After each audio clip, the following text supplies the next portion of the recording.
Chilli powder అన్ని రకాల వంటలకు పచ్చళ్లకు సరైన chilli powder. No colour, no chemicals. Uncle water.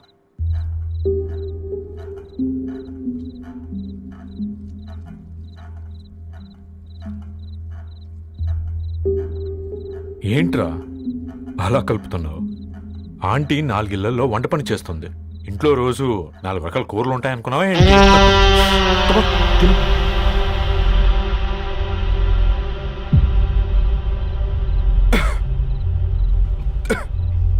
ఏంట్రా కారంగా ఉందా? కూర ఎక్కువ తినకూడదని కారం ఎక్కువ వేసుకుంటారులే.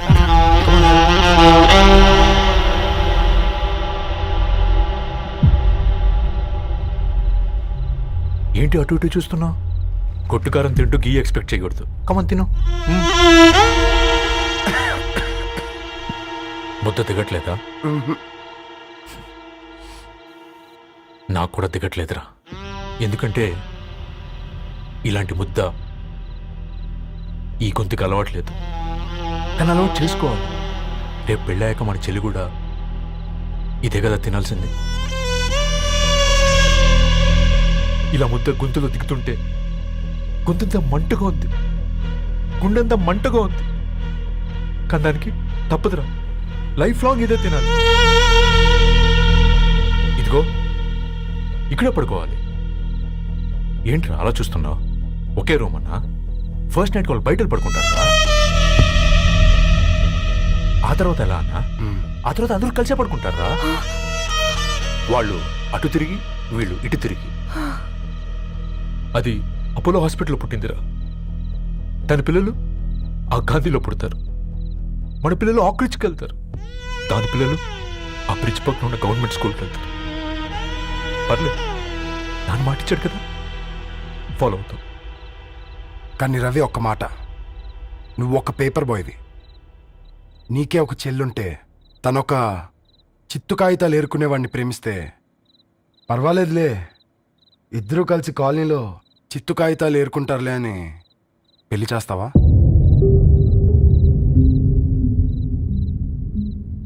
చూడండి ఆంటీ, ప్రేమ 2 వ్యక్తుల ప్రమాణం, పెళ్లి 2 కుటుంబాల ప్రయాణం. ఆ ప్రయాణంలో మంచికి చెడికి మీ ఇంటికి వస్తే ఇలా నట్టింట్లోకి షూలు వేసుకొని వస్తాం.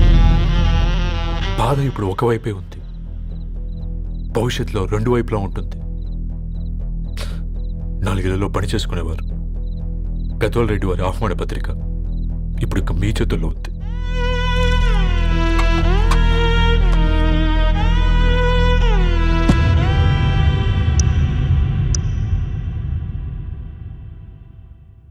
రవి,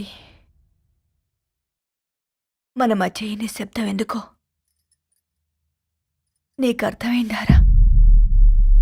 వాళ్ళేసిన ఏ ఒక్క ప్రశ్నకి మన దగ్గర సమాధానం లేదు. ఆ పిల్లాడు అడిగాడు, కాగితాలు ఏరుకునేవాడైతే మీరిచ్చేవారా అని. గద్వాల్ రెడ్డి గారి ఫ్యామిలీతో పోలిస్తే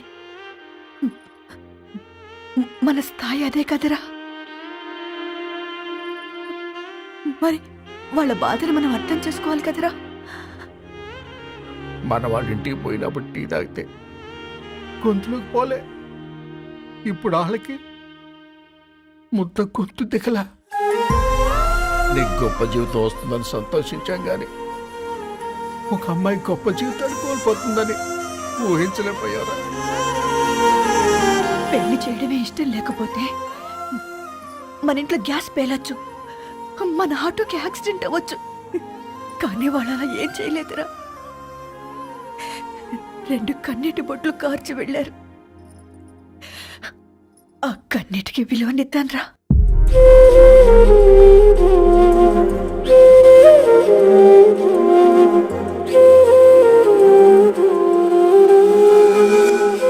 అమ్మ మాటలు నిజం అనిపించాయి.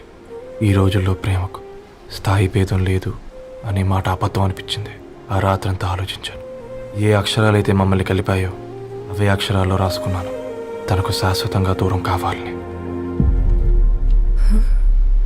నెక్స్ట్ ఏం జరిగిందో ఏం లేదేంటి? తర్వాత ఏమై ఉంటుంది? పిచ్చోడ్లా ఉన్నాడేంటి? శాశ్వతంగా దూరం కావడం ఏంటి? అతను అక్కడ రాసిన డైరీ ఇక్కడికి ఎలా వచ్చింది? Oh my God, something has gone wrong. అసలు ఏం జరిగిందో తెలుసుకోవాలి. మనం అర్జెంట్గా హైదరాబాద్ వెళ్ళాలి.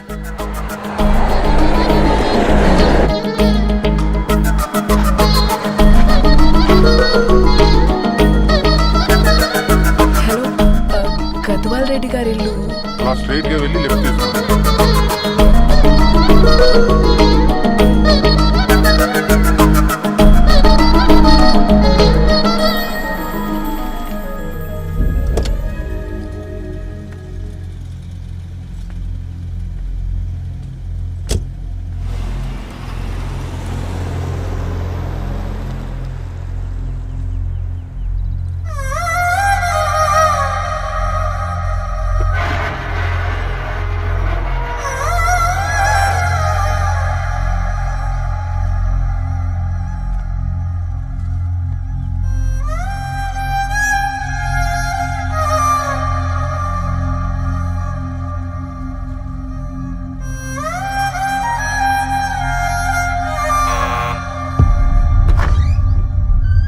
ఆంటీ, ఎవరమ్మా?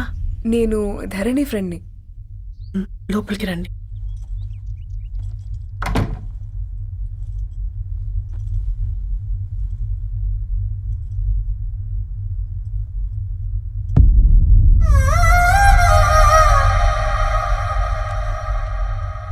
ఎవరమ్మా? ధరణి వాళ్ళ ఫ్రెండ్స్ అట. రా బేటా, కూర్చో. మంచినీళ్ళు తీసుకొస్తాను. ఆంటీ, వాటర్ వద్దా ఆంటీ? ఒకసారి ధరణిని పిలుస్తారా?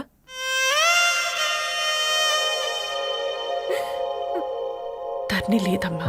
ఏమైందంటీ?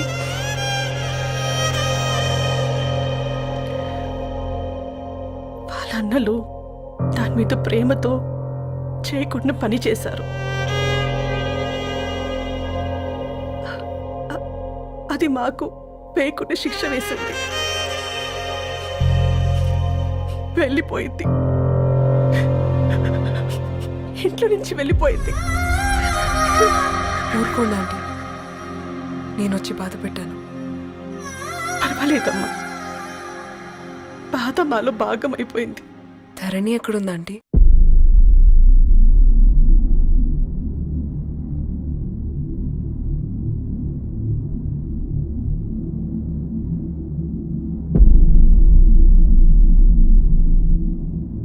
ధరణి,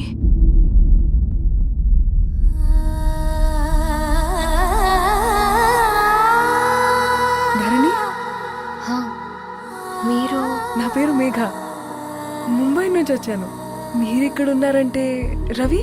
మీకు రవి తెలుసా? నాకు మీ గురించి కూడా మొత్తం తెలుసు. హ? ఎలా? రవి రాసుకున్న ఈ అక్షరాల ద్వారా. ఇది రవి డైరీ మీకెక్కడ దొరికింది?